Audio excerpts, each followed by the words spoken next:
Hi, price allot. கர்த்தர் நாமத்துக்கு மகிமை உண்டாவதாக. இன்றைய வேத வசனம் யாக்கோபு 2ஆம் அதிகாரம் 23ஆம் வசனமுக்கு இப்படியாக சொல்லப்படுது. அப்படியே ஆபிரகாம் தேவனை விசுவாசித்தான், அது அவனுக்கு நீதியாக எண்ணப்பட்டது என்கிற தேவ வாக்கியம் நிறைவேற்றி அவன் தேவனுடைய சிநேகிதன் எண்ணப்பட்டான். அதாவது யாக்கோபு ஆபிரகாம் விசுவாசத்தை கோட் பண்ணார். ஆபிரகாம் கர்த்தரை விசுவாசித்தான், அது அவனுக்கு நீதியாக எண்ணப்பட்டது. அவன் விசுவாசத்தில் வல்லவனான். அது மட்டும் இல்லாமல் நண்பர்கள் ஒரு சிநேகிதனை மாற்றப்பட்டான். அதே போல் நம்ம ஏசப்பா நம்ம நம்ம விசுவாசிக்கும் போது நம்ம கர்த்தருடைய எல்லாத்தையும் பெற்றுக்கொள்ளும். நம்ம ஒரு சிநேகிதனை கர்த்தருக்கு ஒரு நண்பன் போல் நம்ம இருப்போம் சொல்லி யாக்கோபு சொல்றாரு.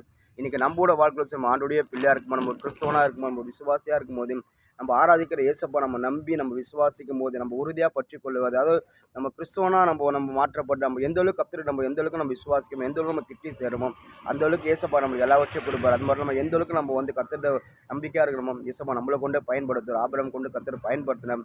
ஆபிரகாம் பார்த்தீங்கன்னா விசுவாசம் வல்லவனா ஆனால் கர்த்தருக்கு எல்லாவற்றிலும் சரி கர்த்தர் சொல்கிற வார்த்தை எல்லாவற்றையும் கீழ்ப்படிந்தான். அதாவது கர்த்தர் சொல்கிறது சில காரியம் நடக்க முடியாத காரியங்களும் சில விசுவாசம் சொன்ன தேவன் யார், இந்த வார்த்தை கொடுத்த தேவன் யார், அவர் நிச்சயமாக செய்வார் சொல்லி கர்த்தர் மேலே அவ்வளோ விசுவாசமாக இருந்தான். அவன் எல்லாவற்றையும் பெற்றுவார். அது மட்டும் இந்த இடத்துல பார்த்தீங்கன்னா அதாவது சோதம் குமாரா பட்டணம் அழிக்கப்பட போகுது. ஏசப்பா சொல்கிறார், அந்த பட்டணத்தை ஏசப்பா அழிக்கிற முன்னாடி ஆபிரகாம் சொல்கிறார், நான் செய்ய போகிற காரியங்கள் ஆபிரகாம் மறைப்பேன்னு சொல்கிறார். அதாவது ஒரு காரியத்தை செய்கிறனால ஆபிரகாம் வெளிப்படுத்துகிறார்.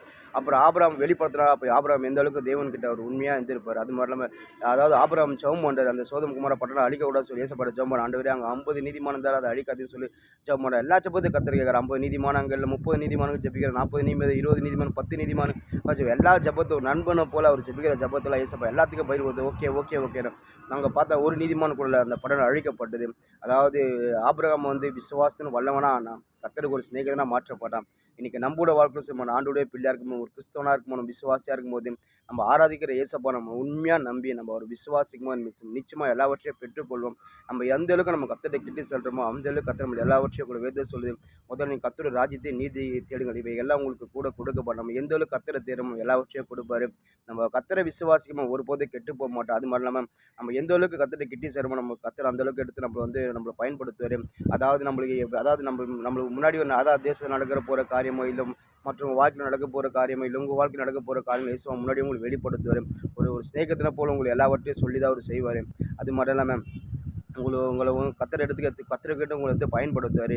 நீங்கள் எல்லாவற்றையும் சரி கர்த்தருக்கு ஒரு பிரியமான பிள்ளையாக இருப்பீங்க. ஒன்று நம்ம ஆண்டுடைய பிள்ளையாக இருக்கும்போது கர்த்தருடைய பார்வைக்கு நம்ம உண்மையாக நீதியாக உத்தமனாக இருந்தால் கர்த்தர் நிச்சயமாக எல்லாவற்றையும் கொடுப்பார். சங்கீத தாவீது சொல்றார், அவர் உத்தமம் உள்ள தேவன், அவர் உண்மை உள்ள தேவன், அவர் பொய் சொல்ல தெரியாத தேவன், தீமையே செய்ய தெரியாத தேவன் சொல்லி சங்கீத தாவீது சொல்கிறான். அப்போ எந்த அளவுக்கு அவர் உத்தமம் உள்ள தேவனாக இருக்கார் பாருங்கள். அப்போ அப்படியாப்பட்ட தேவன் நம்ம ஆராதிக்கும்போது நம்ம அவர்கிட்ட நம்ம எந்த அளவுக்கு உத்தமனாக இருந்தாக்கா நிச்சயமாக உத்தமம் நம்ம உண்மையாக இருந்தால் நிச்சயமாக எல்லாவற்றையும் பெற்றுக்கொள்ளும். அப்புறம் பார்த்தீங்கன்னா எல்லாவற்றிலும் கர்த்தருக்கு பிரியமாக நடந்தார். அவர் எல்லாவற்றையும் பெற்றுக்கொண்டார். அவர் எல்லாவற்றையும் சரி கர்த்தருக்கு பிரியமாக இருந்தார். கர்த்தர் ஒரு தலையை உயர்த்தினார்.